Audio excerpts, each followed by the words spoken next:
Hello guys, hope you all are fine. Today we are going to study our chapter number 8 of class 9th history, and the name of chapter is Clothing a Social History. देखिए chapter 7 इतना important नहीं था क्योंकि उसमें cricket के development बताया गया था और वो सिलेबस से भी आउट था, तो वो हमने बनाना ज़रूरी नहीं समझा। पर ये बहुत इम्पोर्टेंट चैप्टर है, हालांकि ये भी सिलेबस में नहीं है, पर ये बहुत इम्पोर्टेंट चैप्टर है क्योंकि इसके अंतर्गत हम ये पढ़ेंगे कि राष्ट्र भावना या ये जो आदमी के अंदर सोशल भावना होती है राष्ट्रवाद की, वो सब हम उसको कैसे बढ़ावा दिया जाता है और कैसे वो चीज़ें आगे बढ़ती हैं। तो आइए पढ़ते हैं।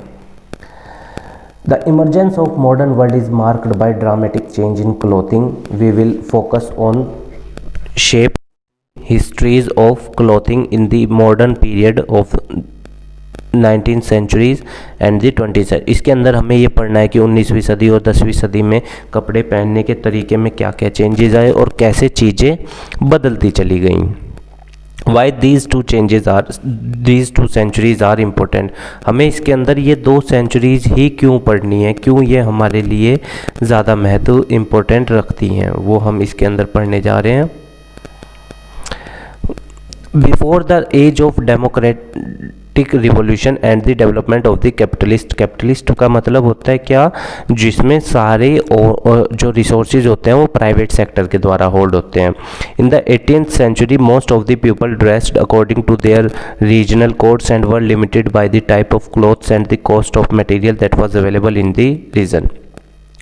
और अधिकतर लोगों के पास इतनी ज़्यादा चॉइस अवेलेबल नहीं थी और उन्हें सिर्फ वही कपड़े पहनने पड़ते थे जो उनके रीजन में चलते थे या फिर जो उनकी गवर्नमेंट ने उनके लिए तय किए थे। और जो कपड़े बनाने के मटेरियल थे, मतलब जिसमें कपड़े बनते थे, वो भी क्या थे, बहुत ही लिमिटेड थे।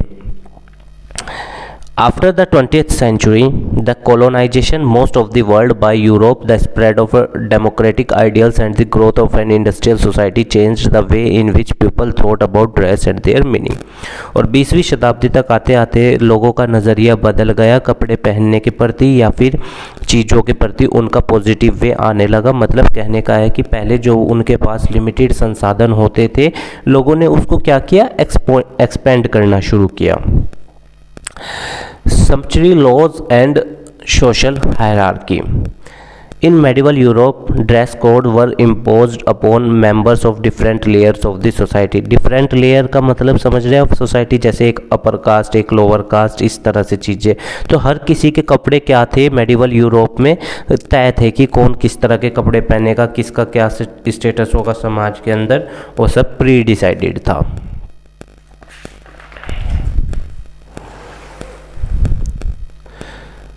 Sumptuary laws tried to control the behavior of some social inferiors which prevent them from wearing certain clothes, consuming certain foods and beverage and hunting games in the certain area।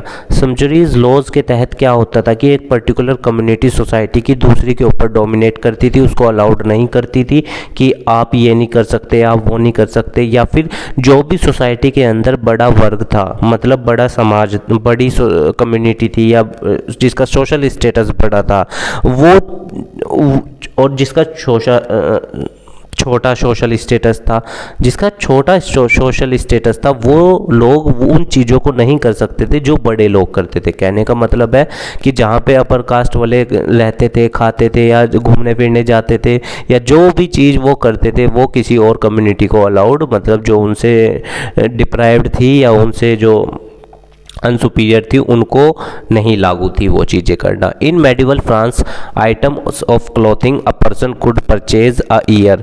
एक साल में एक ही बार खरीद सकते थे कपड़े। ये किस चीज़ पर डिपेंड करता था कि कमाई कितनी है और इनकम का लेवल कितना है। जिस व्यक्ति की इनकम का लेवल जितना ज़्यादा होगा या फिर जितना उसका सोशल रैंक होगा, उतना जितना अच्छा होगा, उतने ही ज़्यादा वो कपड़े खरीद सकता है। कहने का मतलब है, अगर एक IAS ऑफिसर है, इंडिया के संदर्भ में एक एग्जाम्पल से समझा रहा हूँ आपको, अगर एक IAS ऑफिसर है और उसका स्टेटस सोसाइटी में बहुत अच्छा है, हम लोग मानते हैं, सब जानते हैं, तो फिर क्या होगा, वो इन कपड़ों को ज़्यादा खरीद सकता है क्योंकि उसकी कमाई भी ज़्यादा। और जिसकी कमाई कम है या फिर जो मान लो D ग्रेड या C ग्रेड का क्लर्क है या चपरासी है, वो कम खरीद सकता है। इस एग्जाम्पल से आप इसको समझिए। इसी तरह वहाँ पे था।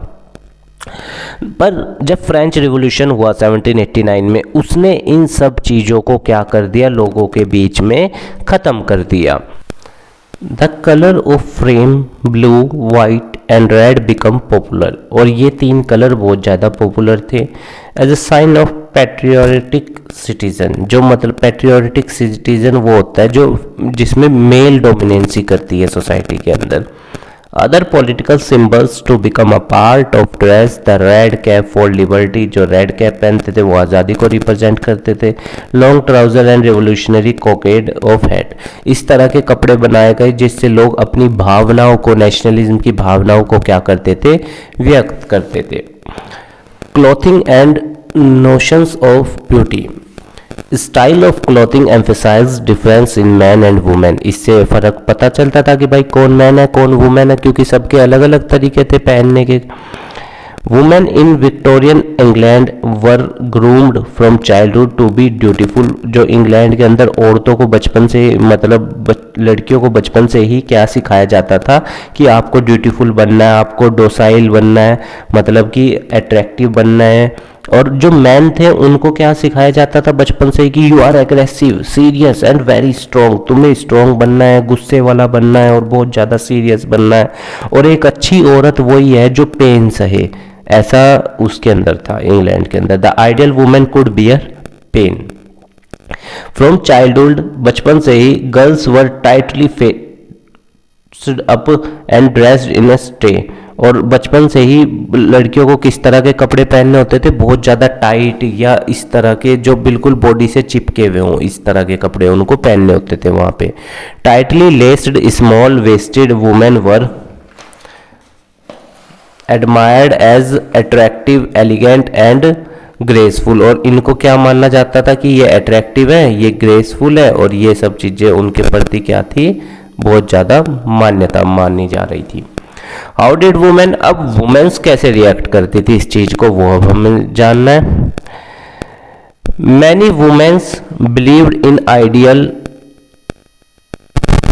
Ideal of womanhood from childhood, they grew up to believe that having a small waist was a womanly duty, मतलब कि एक पतली कमर एक अच्छी औरत की बचपन से ही क्या है, उसको सिखाया जाता है कि उसकी ये जिम्मेदारी है कि उसको ये मेंटेन करना है। उसको पेन सहना वाज एसेंशियल, एक वुमेन बनने के लिए उसको पेन सहना बहुत ज़रूरी है। The torture and the pain this inflicted on the body, और जो पति उसका पति जो उसको मार रहा है या उसको डांट रहा है, फिजिकली हार्म कर रहा है, ये उसके लिए नॉर्मल है। देखिए कितना ज़्यादा डिस्क्रिमिनेशन किया जा रहा है, तो समझ रहे हैं ना, इसीलिए मैं इस चैप्टर पे ज़्यादा वीडियोज़ और बनाना, क्योंकि मेरे को ये लगा कि इसमें सोसाइटी के कई सारे इश्यूज कवर अप किए जा सकते हैं। Over the 19th century ideas changed, 19वीं शताब्दी तक आते आते तक आइडिया बदल गए। By the 1830s women in England began agitating for democratic right, और उनकी मांग उठने लगी कि भाई हमें भी लोकतांत्रिक अधिकार दो। लोकतांत्रिक अधिकार का मतलब होता है कि मेल और फीमेल शुड बी इक्वल, और political right, social and economical right, ये सब चीज़ें। Such clothing restricted body growth and hampered blood circulation, ये जो इतने टाइट कपड़े पहनने पड़ते थे, इससे क्या होता था कि बॉडी की ग्रोथ रुक जाती थी, और क्या होता था, ब्लड सर्कुलेशन भी सही से फ्लो नहीं कर पाता था, बिल्कुल टाइट कपड़े। It was believed that reform of the dress would change the position of women, और ये माना जाता था कि अगर इसमें चेंज आ गया ये ड्रेस पहनने के तरीके में, तो क्या होगा, वुमेन्स की पोजिशन सोसाइटी के अंदर बदलेगी। The reform did not succeed in changing social values,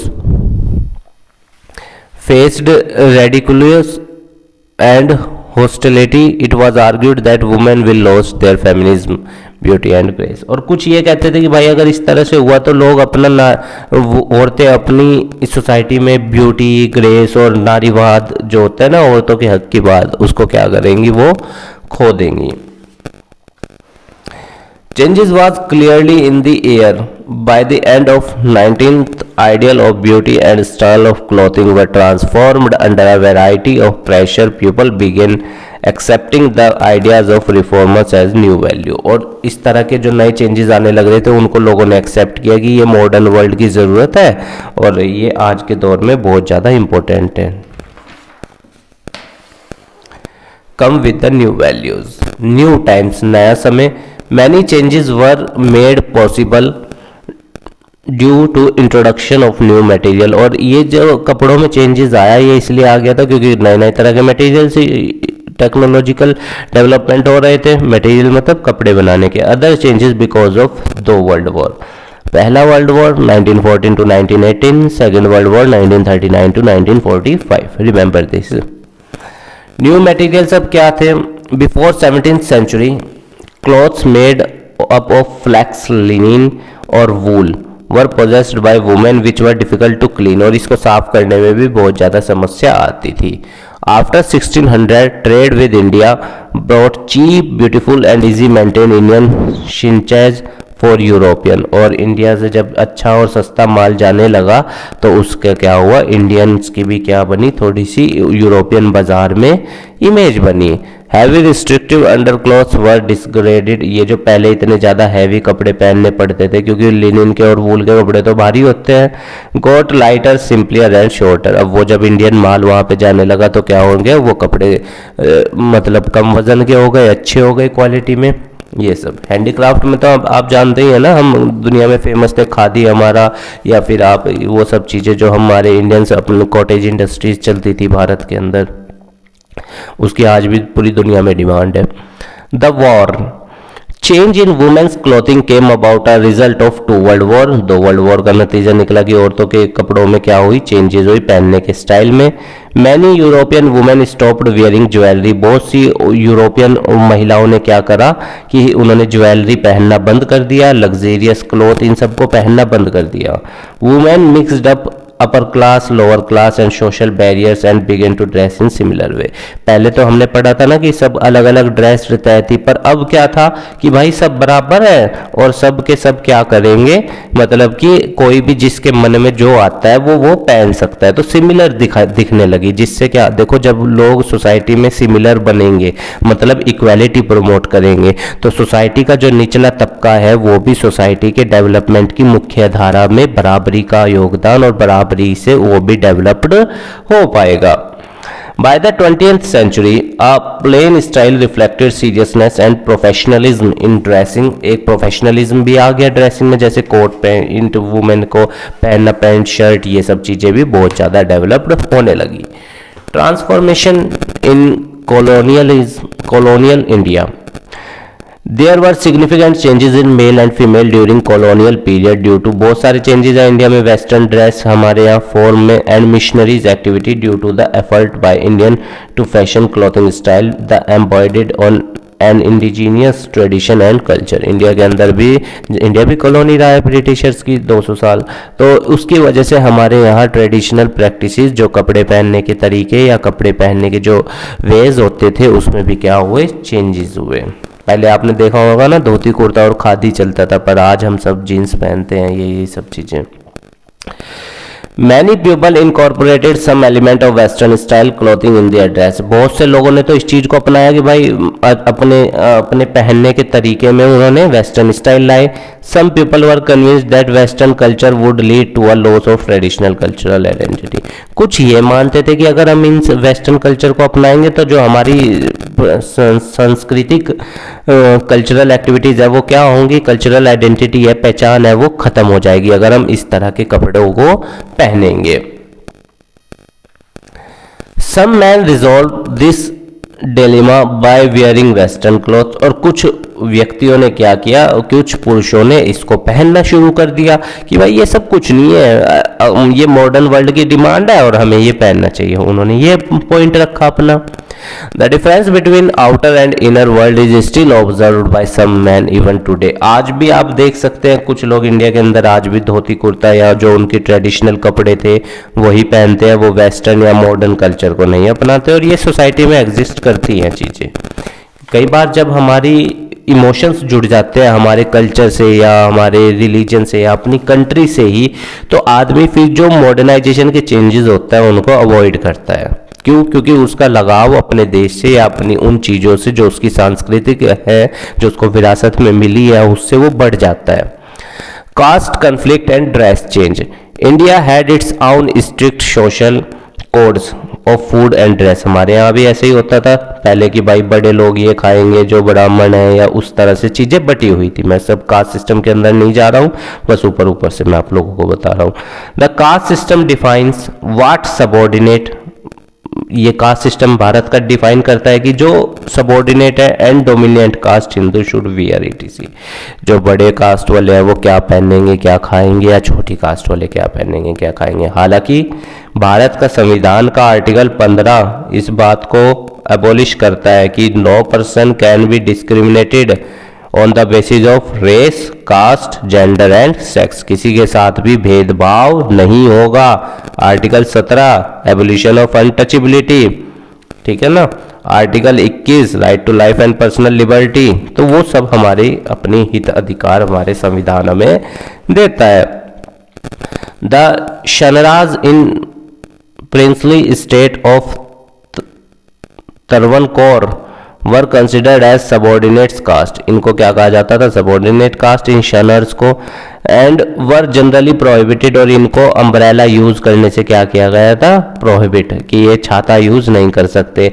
and have to wear those clothes which upper caste own, और इनको वो कपड़े पहनने होंगे जो बड़ी कास्ट वाले नहीं पहनते थे। देखिए कितना ज्यादा डिस्क्रिमिनेशन। अगर मैं अपना ओपिनियन दूं, ब्रिटिशर्स हम पे इसीलिए राज कर पाए, क्यों? क्योंकि वो जानते थे कि इंडियंस को तोड़ना बहुत आसान है। क्योंकि हम लोग शुरू से ही आप देख लो किस चीज पे बटे हुए थे, कास्ट, रिलीजन के नाम पे बटे हुए थे। अब कोई इंसान पहले से ही बटा हुआ है तो तीसरे के लिए तो उसको आसान है बहुत उसके ऊपर राज करना, उनको तोड़ना। तो अगर हम शुरू से ही यूनाइट होते, हमारे यहाँ सब बराबर होते, सभी एक दूसरे के धर्मों की इज्जत करते, तो कोई हमें नहीं तोड़ सकता था, कोई हमारे ऊपर राज नहीं कर सकता था। ये मेरा अपना पर्सनल ओपिनियन है। The government of Travancore issued a proclamation in 1829 ordering Shanars women not to cover their upper part of body। और उन्होंने तरवनकोर की गवर्नमेंट ने क्या करा, एक ऑर्डर इशू किया कि भाई जो ये वुमेन है, शानार कास्ट की या शानार कम्युनिटी की जो सबऑर्डिनेट वुमेन्स हैं, वो अपने बॉडी का ऊपर वाला हिस्सा मतलब कवर नहीं करेंगी। They will not allow to wear clothes on the upper side of their body, mean to say कि स्टोमक से ऊपर। But this not prevent Shanars Christian women, पर क्रिश्चियन जो शनर क्रिश्चियन वुमेन थी उन्होंने इसको मानने से मना कर दिया और वो अपना ब्लाउज और अपर क्लोथ्स पहनती रही। क्यों? कई बार सोचने वाली चीज है कि जो ये जिस तरह हम छोटी कास्ट कहते हैं या बड़ी कास्ट कहते हैं, छोटी कास्ट वाले लोगों को नहीं गॉड नहीं बनाया जिसे हम कह रहे हैं। अरे वो तो बल्कि समाज के लिए वो इम्पोर्टेंट काम कर रहे हैं जो दूसरा करने से डरता है या दूसरे करने में शर्म मानता है। वो तो हमारी सोसाइटी का इतना इम्पोर्टेंट हिस्सा है, फिर क्यों उनके साथ भेदभाव होता है? ये आज भी अपने आप में एक सवाल है। जब हम सब गॉड के बच्चे हैं तो फिर किसी एक बच्चे के साथ डिस्क्रिमिनेशन हो रहा है और दूसरा मजे ले रहा है, या दूसरा सोसाइटी में प्रिविलेज या डोमिनेंट प्लेस अपना रखता है। ऐसा क्यों भाई? जब हम सब बराबर हैं तो फिर क्यों किसी के साथ भेदभाव हो? इसीलिए बाबा साहब ने संविधान में आर्टिकल 15 और ये सब चीजें डाली थी, ताकि सोसाइटी का जो निचला तबका है, जिसे निचला तबका कहा जाता है, मेरी नज़र में तो देखिए सब बराबर है और मैं तो बहुत खिलाफ हूँ कास्ट सिस्टम के, क्योंकि हम सब इक्वल हैं। ठीक है, थोड़ा सा इमोशनल हो गया था। Designing the national dress. अब देखिए नेशनल ड्रेस का मतलब समझिए, इससे अपनी नेशनलिज्म, राष्ट्रीयता की भावना, राष्ट्रवाद की भावना को व्यक्त करना अपने कपड़ों से। देखिए वो आ रहा है इस नेशनल ड्रेस से मतलब निकलकर। तो किसने डिसाइड की वो नेशनल ड्रेस डिजाइन किसने की? The Tagore family of Bengal experimented with design for a national dress for both man and women. Tagore family समझ रहे हैं ना, रविंद्रनाथ टैगोर जी की फैमिली जो थी। रविंद्रनाथ टैगोर जी आप जानते ही होंगे उनको, गीतांजलि उनकी किताब है, पढ़िएगा, बहुत अच्छी किताब है। Rabindranath Tagore suggested that instead of combining Indian and European dress, उन्होंने कहा कि भाई इंडियन और यूरोपियन ड्रेस को कंबाइन नहीं करते, उसकी जगह इंडियाज नेशनल ड्रेस क्या होनी चाहिए, उसमें एलिमेंट्स होने चाहिए। किसके? हिंदूज के भी एलिमेंट्स हो, मुस्लिम्स के भी एलिमेंट्स हो। अब इससे देखो क्या होगा, इससे यूनिटी बढ़ेगी, लोगों के अंदर क्या बढ़ेगी, ब्रदरहुडनेस की भावना बढ़ेगी और राष्ट्रवाद भी बढ़ेगा।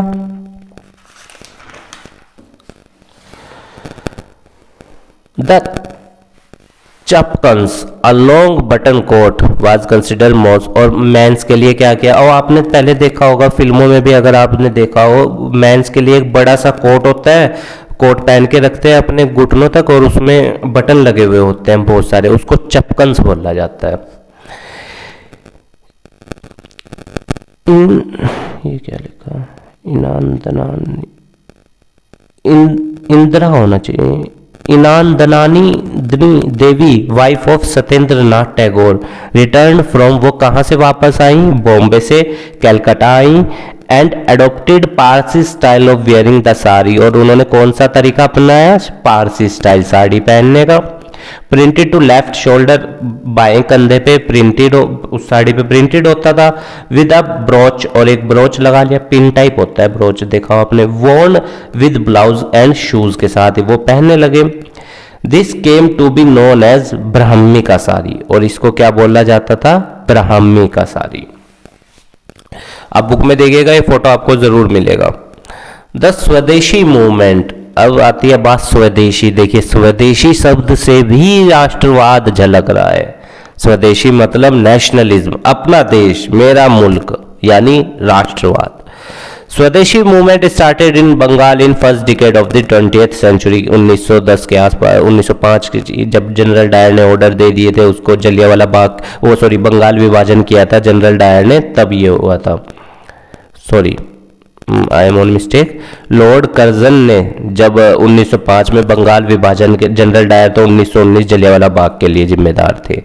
1905 में जब लॉर्ड कर्जन बंगाल विभाजन कर देते हैं तो फिर हम लोग उनके अगेंस्ट में क्या करते हैं, उस डिसीजन के अगेंस्ट में हम उन विदेशी सामान को या विदेशी उनके जो नियम कानून थे उनको मानने से मना कर देते हैं। वो सब चीज़ें थी, जनरल लॉर्ड कर्जन ने किया था। ठीक है, आप याद रखिएगा 1905 में, और 1911 में उन्होंने इसको रद्द कर दिया था बंगाल विभाजन को। Swadeshi movement started in Bengal in first decade of 20th century. The movement developed when people were urged to boycott goods of all kind and started their own. आ रहा है समझ में, उन्होंने उन सब गुड्स सामानों को यूज करने से मना कर दिया। The use of khadi was made a patriotic duty. Women were urged to throw away their skills and glass bangle. और वुमेन्स को भी कहा गया कि भाई आप सब इनके कहने को मानना मना कर दो, इनके काम करने बंद कर दो, और जो भी आप ब्रिटिशर सामान यूज कर रहे हैं अंग्रेजों के द्वारा बनाया हुआ, उसे आप यूज ना करें। Mahatma Gandhi experiments with clothing.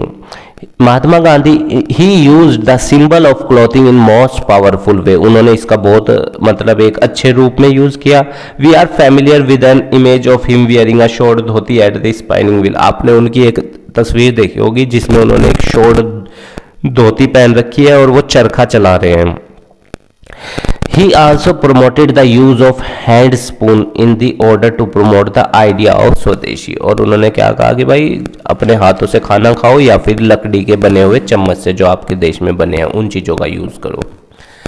Not all could wear khadi. अब खादी भी हर कोई नहीं पहन सकता था, ये भी एक समस्या थी अपने आप में।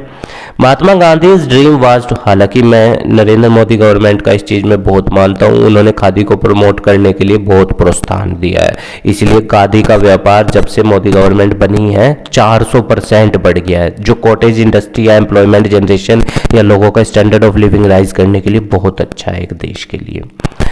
महात्मा Gandhi dream was to clothe the whole nation into khadi. Mahatma Gandhi चाहते थे कि भाई पूरा देश अपने देश में निर्मित खादी को पहने as a means of erasing difference between religious classes, ताकि सोसाइटी के अंदर जो लोग बटे हुए हैं, बड़ी जात छोटी जात या ये सब चीज़ें, वो सब क्या हो, खत्म हो, सब एक जैसे दिखाई दे। ये SOME है, some example of the other response. अब इसके रेस्पॉन्स में क्या एग्जाम्पल आए वो देखते हैं। नेशनलिस्ट जो राष्ट्रवादी थे such as Motilal Nehru, a successful barrister एक अच्छे वकील थे। Give up his expensive western style suit and adopted the Indian dhoti and kurta. उन्होंने विदेशी कपड़े त्याग दिए और इंडिया का बना हुआ धोती कुर्ता पहनने लगे। हालांकि ये कंफर्टेबल बहुत होते हैं, इंडिया जो भी खादी के कपड़े होते हैं आप कभी पहन के देखिएगा, बहुत अच्छा आनंद मिलता है। अदर नेशनलिस्ट सच एज बाबा साहब अम्बेडकर जो भारत रत्न भी रह चुके हैं और हमारी ड्राफ्टिंग कमेटी के संविधान सभा के चेयरमैन भी थे।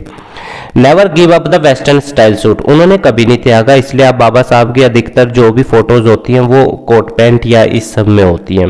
Many Dalit begin in early 90s tend to wear 3-piece suit, और बहुत से दलित ने भी 1910 तक आते आते तक बाबा साहब की तरह ही ड्रेसिंग, मतलब जैसे वो कपड़े पहनते थे उसी तरह के कपड़े पहनने शुरू कर दिए as a political statement of self respect. मतलब अब ये भी एक तरह का राष्ट्रवाद है और सोसाइटी में अपने आप को सुपीरियर दिखाने की एक कोशिश है, और जो कि ज़रूरी भी है। जब समाज का एक वर्ग दबाया जा रहा है तो वो अपने आप को सुपीरियर दिखाने के लिए कुछ चंद स्टेप करता है, और वो लाजमी भी है, ठीक भी है। Other women like Sarojini Naidu and Kamala Nehru wore colored sarees with design instead of coarse white homespun, और वो इस तरह के कपड़े पहनने लगी।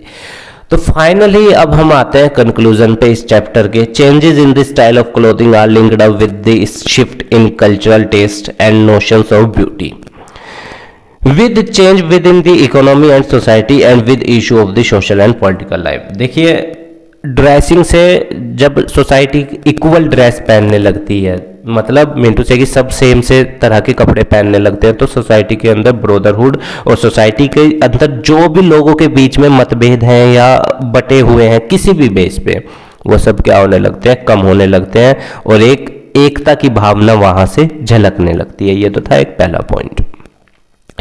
दूसरा पॉइंट, कपड़ों के जरिए भी आदमी अपना राष्ट्रवाद दिखा सकता है कि हम इस देश के हैं, हम यहाँ के कपड़े पहनेंगे, हम अपने देश के अंदर निर्मित कपड़े पहनेंगे, ये हमारा इससे प्यार है, तो राष्ट्रवाद भी इससे दिखाया जा सकता है। तो गाइज, उम्मीद है आपको ये चैप्टर समझ में आया होगा। हमारे काम को सपोर्ट करने के लिए वीडियो को लाइक कीजिएगा, अपने दोस्तों के साथ शेयर कीजिएगा, और हमारे चैनल को भी सब्सक्राइब कर दीजिएगा। और जो लोग आप में से हमसे जुड़ना चाहते हैं तो वो ज्वाइन बटन पे आप हमारे चैनल के जाकर हमसे जुड़ सकते हैं। उसमें हम आपके लिए लाइव सेशंस आया करेंगे, आपके साथ चीज़ों पे और ज़्यादा अच्छे से डिस्कशन करेंगे, ताकि आप भी हमें कुछ सिखाएं और हम भी आपको कुछ सिखा पाएँ। जो हमें आता है वो हम आपको पॉइंट्स दे देंगे, जो आपको आता है वो आपसे पॉइंट्स ले लेंगे। तो उम्मीद है गाइज आपको समझ में आया होगा। अगर आपकी कोई क्वेरी है या आप किसी भी पॉइंट पे थोड़े से भी क्लियर नहीं है या और उसको बढ़ाना चाहते हैं और उस पर डिस्कशन करना चाहते हैं, तो आप हमें कमेंट बॉक्स में बताइएगा। हम हमेशा अवेलेबल हैं आप लोगों की क्वेरीज के आंसर देने के लिए। धन्यवाद गाइज। अच्छा, और इसके नोट्स आपको डिस्क्रिप्शन में मिल जाएंगे। धन्यवाद गाइज।